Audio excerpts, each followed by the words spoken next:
Marneolidə İnkişaf və Təhsil Mərkəzinin təşkilatçılığı və SOCAR-ın dəstəyi ilə çay evində Marneoli Open 2025 şahmat turniri baş tutub.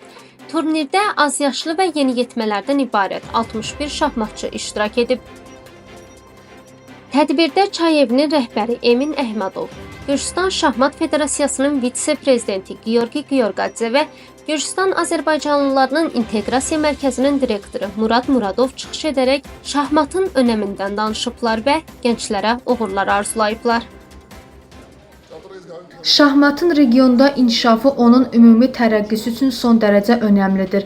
Məmnuniyyətlə qeyd etmək istəyirəm ki, Marneoli bu sahədə yüksək səviyyəyə çatıb. Bu uğurda əsas rol isə çay evinə məxsusdur. Bugün 12-16 yaşlı uşaqlar arasında Marneoli açıq turniri keçirildi.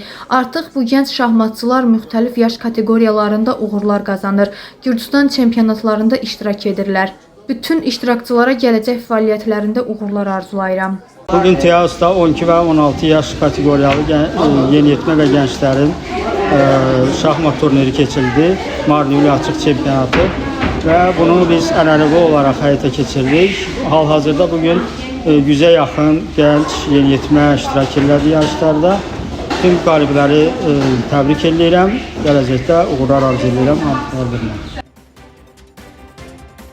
İsveçrə sistemi üzrə keçirilən yarışda 12 yaş kateqoriyasında Çay evi Şahmat klubunun üzvü Timur Kələyev 6 xalla 1-ci yerə, Ayhan Əskərov 6 xalla 2-ci yerə, Gürcüstan Azərbaycanlılarının İnteqrasiya Mərkəzinin Şahmat klubunun üzvü Murad Nəbiyev isə 6 xalla 3-cü yerə layiq görülüblər.